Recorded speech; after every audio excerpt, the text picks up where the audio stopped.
If you've lost access to your Google Drive account and don't have your phone number available for recovery, there are still ways to regain access. Follow these steps to recover your account. Step 1. Visit the Google Account Recovery page. Go to the Google Account Recovery page by entering accounts.google.com/signal/recovery in your web browser. This is the starting point for recovering your account. Step 2. Enter your email address. Input the email address associated with your Google Drive account. Make sure to enter it correctly to ensure you receive the right recovery options. Step 3. Choose Recovery Options.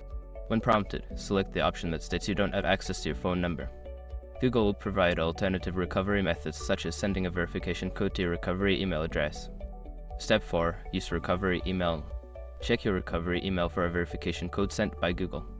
Enter this code on the recovery page to verify your identity. If you don't have access to your recovery email, follow the on-screen instructions for further options. Step 5. Follow additional instructions.